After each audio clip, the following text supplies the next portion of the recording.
Hello again, welcome back.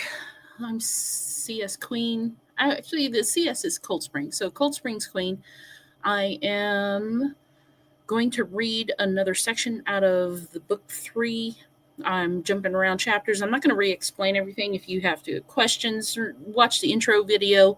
But for now, it's called Restless Slag.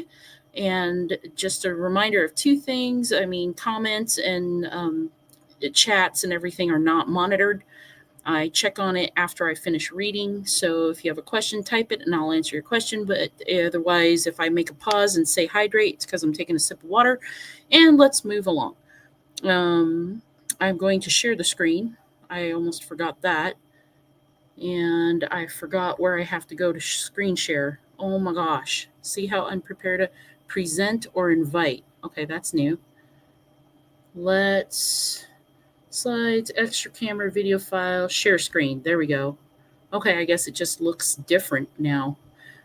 Okay, well, I'm going to share the entire screen so you can read along. And there we are. Now we are sharing the screen. You can see what I see. This is the document, and let's start reading. So this occurs on the Borderland Army Camp on southern shores of the Great River Main in Catal. Slag watched two camp dogs fight until one of them tore at the ear of the other dog. Tore the other dog's ear. I probably should have had Grammarly check this while I was doing this, but that just makes it too much work. I already don't like that first sentence. This is the first stage of the editing process. So Slag watched two camp dogs fight until one tore the ear of the other dog. One tore the ear of the other dog and drew blood. Okay, that pretty much says it. Fight until one tore the ear of the other dog and drew blood. He picked up a rock and threw it at the pair. The rock struck the aggressor on the leg and both dogs ran off with a yelp. Slag was hardly in a great mood, but today he was particularly annoyed. His troops could tell that he was upset and they avoided him. That's why I do this. He had just received orders to move his camp farther away from the borderlands and head west toward the ocean front. This interrupted the whole plan This interrupted the whole plan he and his sergeants put together, and now he contemplated on disobeying King Oron's orders. Word had been out for weeks that harvests all over Catal were in great abundance, and villages in Idanjaro were celebrating an abundance of foods and cattle. The abundance is redundant, and I don't like it. So let's see what synonyms. Copiousness, teemingness, celebrating. Okay, so let's do this. Instead of the harvests all over Catal were in great abundance, we're going to say were copious. Did I spell that right, folks? Okay, so here's a sentence. Word had been out for weeks that harvests all over Catal were copious, and villages in Idanjaro were celebrating an abundance of foods and cattle. Okay, that sounds a little better. Again, we definitely need Grammarly for some of this punctuation because I know I need a comma right there. The farmers in Vermora had their harvests, but many of were families to Vermora soldiers. Okay, the farmers in Vermora had their harvests, but many of them were families to Vermora soldiers, and they defended their farms ruthlessly. Idanjaro had soft villagers. Their people had grown accustomed to peace, so they were less prepared for any attacks. These were great opportunities, away with more pillaging and suffer less injuries if they fought back. I see. These were great opportunities to get away with more pillaging and suffer less injuries. Okay. These were great opportunities to avoid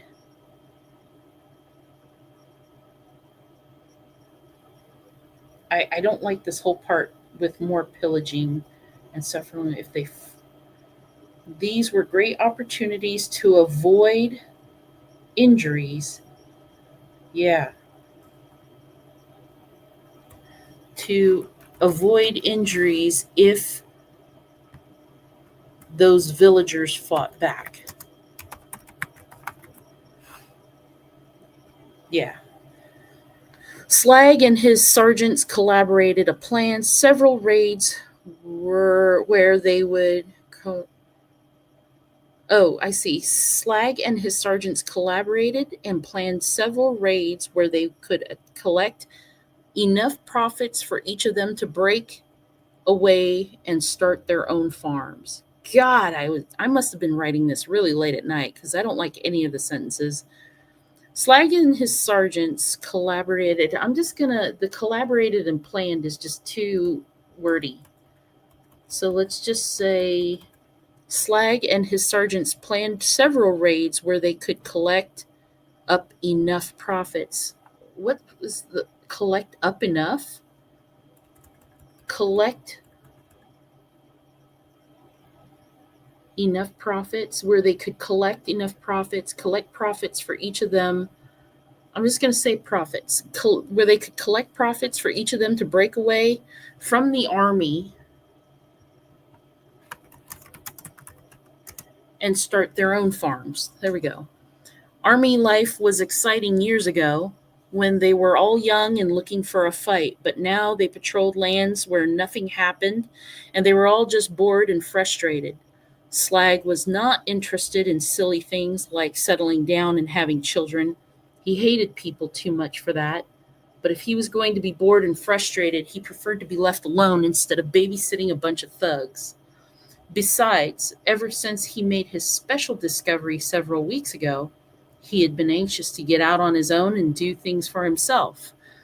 So, two things. This is kind of like a neat little bit for most of you that watch the videos and contribute or whatever. I give you bits of information about the stories in the book that you won't know anywhere else. The word slag, where did I find that name? I didn't find it. It was when I was in the Air Force. A lot of the air crew had what's called it's like a nickname. Okay, a call sign is what they called it, and slag was actually one of the weapons pilots, or sorry, the weapons officers that flow with one of the B-1s. I can't elaborate that much information, but basically they called him Slag because the one time they first banked the B-1 bomber, he got a little scared and he screamed like a girl.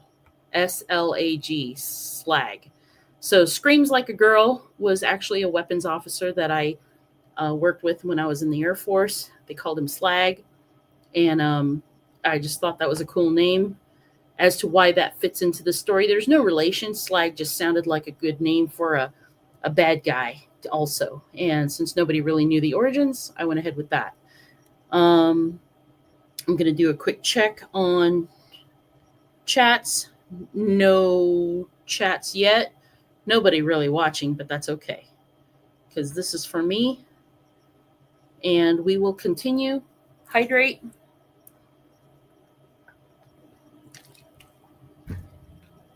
All right. Thank you for waiting.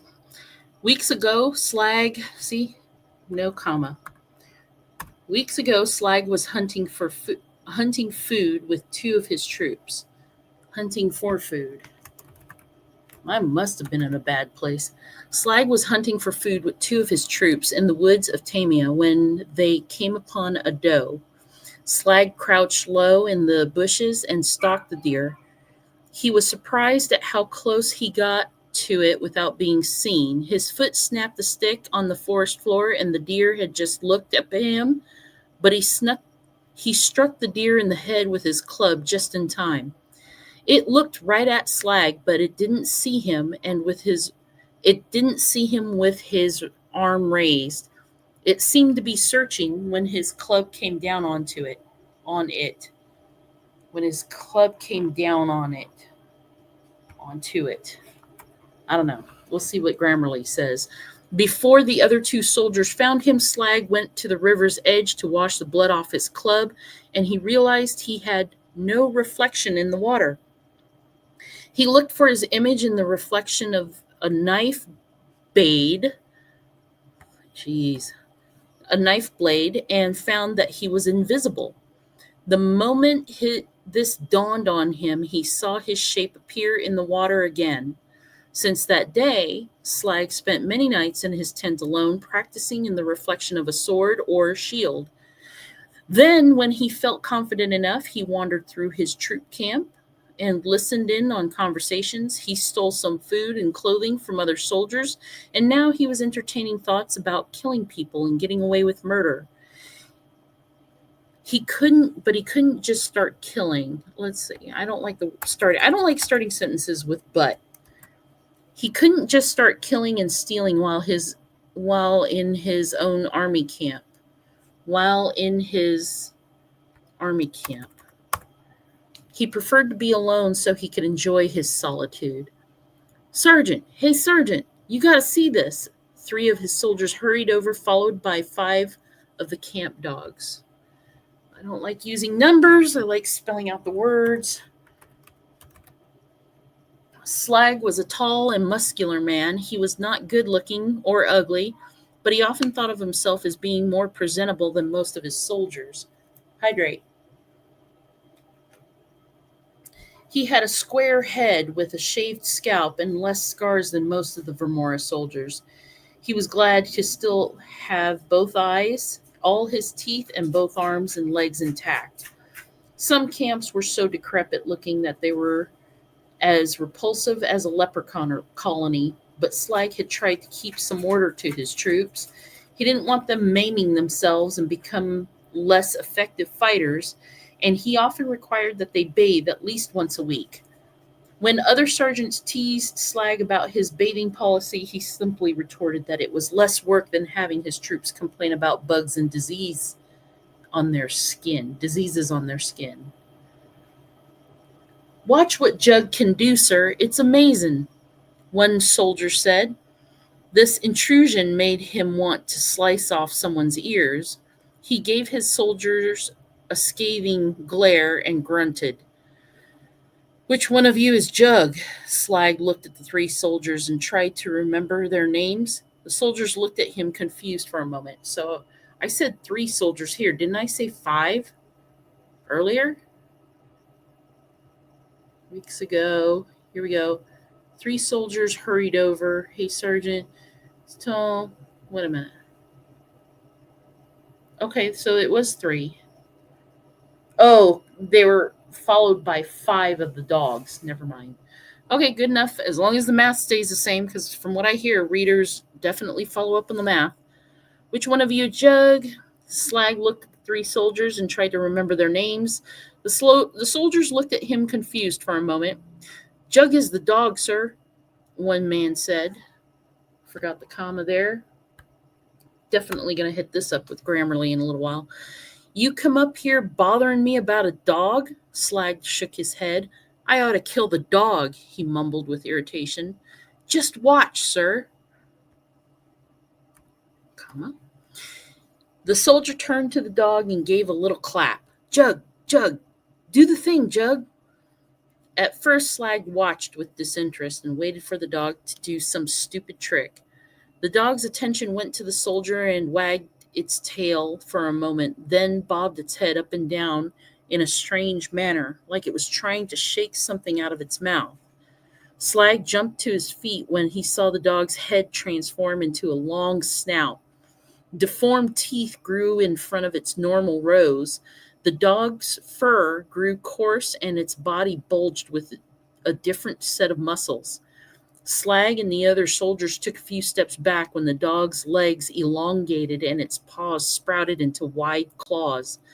Its eyes changed colors and the dog's breathing became raspy and vicious.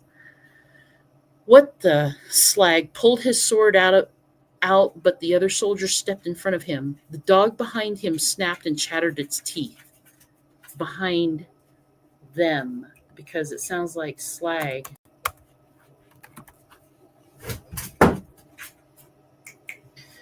Don't worry, sir. She still obeys her commands, but now, for some reason, she can just do this.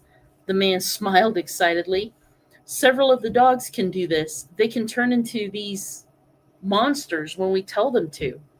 Slag's eyes were wide as he stared at the raspy monster. I used raspy already. I'm just going to say the monster. How about mangy? That's a good description. At the mangy monster that stood wagging its scaly tail. His mind turned over with thoughts about his new discovery and these things that transformed. What if more people in his camp were able to become invisible like he can? Or what if they could do other things? Slag thought of what a waste this would be not to use. Wait.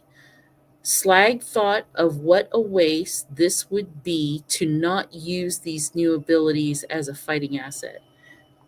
I gotta change that. I don't like that. Slag thought of Slag thought it would be a waste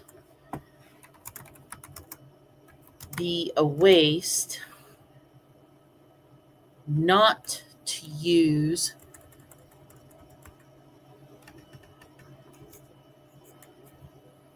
Geez, I keep hitting the wrong keys. Not to use, I gotta put my number lack, these new abilities as a fighting asset. Okay, so here's a new sentence. Slag thought it would be a waste not to use these new abilities as a fighting asset. How easily they could overpower Edenjaro's soldiers with a whole horde of these dog monsters. But he had to be careful because what if Edenjaro's soldiers are experiencing new abilities as well? Because what if I would say he had to be okay, first of all, I don't like starting a sentence with but. He had to be careful, although he had to be careful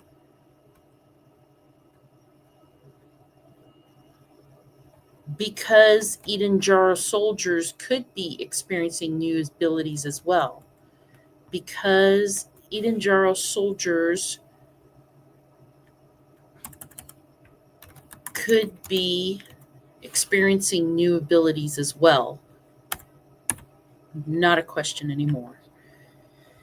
Has there been anyone in the camp that found unusual things about themselves, or is it just the dogs? Slag asked. No, sir, just the dogs that we know of. Morit disappeared from Sergeant Willis's troop a week ago, and ever since then, some crazy ass skunk won't let anyone touch his stuff. I don't know if that's anything like what the dogs can do, but it's unusual. The soldier shrugged. Can you make it change back? Slag sheathed his sword and waved his hand toward the monster while it stood drooling. Yes, sir. The man turned to the monster. Jug, where's my jug? Come back, come on back, Jug. The monster snorted and made a morbid attempt to wag its tail. Slag cringed as it made a crunching noise between its shoulder and opened its jaw wide. They all saw the extra rows of teeth slide back into its gums. Its legs shrunk back and the claws melted away into the round paws again. The soldier looked at Slag proudly and nodded. You should see how fast they can run, sir. I bet they can fight with the strength of 10 dogs. I gotta change that number. 10. Indeed, this is impressive. Slag thought about this for a long time. A couple of the soldiers shrugged and walked away, then Slag made a decision. Tell the other squad leaders to come see me and tell the troops to pack up camp. We've just received new orders. Slag barked at the soldier, then hurried to his tent. Punctuation. Then hurried to his tent and started bagging up his belongings. Okay. Oh, there we go. So this is later. Board territory of Tamia, Katal. If any of you need a map, you can go to the post section. There should be only one image that I've posted, and it is a map of the entire land of Katal. So you can see from where Slag is in the Vermora side of the river and into Tamia. Tamia is where the Tamians lived. Anyways, Hydrate. Okay. Slag and four other sergeants brought their troops across the river during the night and spent a large portion of the morning navigating through the thick forests toward Board Village. Jesus. It's a good thing I reread this. Toward Board Village. Slag never told the other sergeants about his ability to disappear, but he convinced them that he had a plan that would render him able to sneak into the village and find the tribe leader. He then planned to slit the tribe leader's throat, which would allow the other sergeants and their troops to move in for the kill without worry of the ghost army. They had decided that if this raid went well, the sergeants would divvy up the furs among themselves, and then food and everything else can be split among the rest of the soldiers.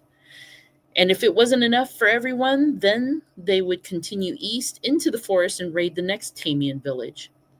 Slag personally didn't care if they wiped out all the savage tribes in Tamia. Making a profit from the raids was not even the best part for him. Okay, that does make sense. Slag couldn't wait to try out his invisibility and sate his murderous desires. Because for him, it was the killing that elated him. I don't like that sentence. Slag couldn't wait to try out his invisibility and satisfy his murderous desires.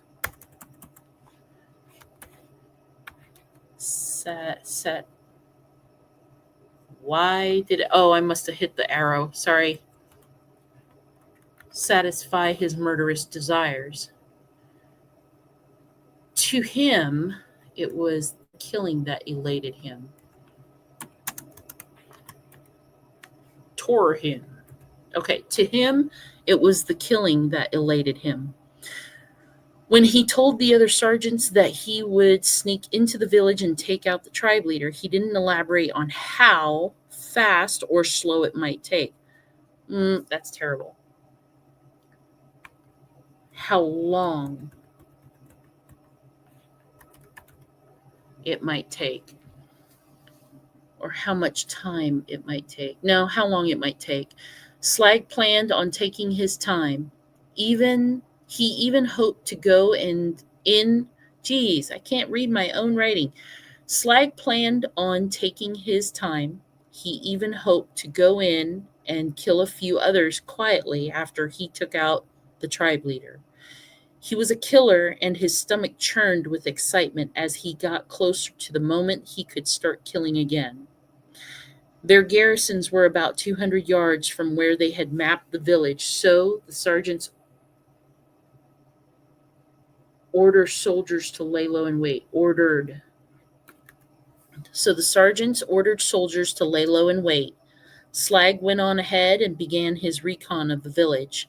The four other sergeants followed him until they were about 100 yards away from the village, but they found no evidence of scouts or watchmen. Strange, usually there would be scouts from the water's edge, or my hunting skills have gotten worse, whispered one of the sergeants. Or they've gotten better, said another sergeant. Do any of you remember if these savages have dogs? Slag anticipated being sniffed out by guard dogs. Yeah, lots of them. Are you sure you don't want to do this tonight when they're asleep? Another sergeant asked. No, Slag shook his head.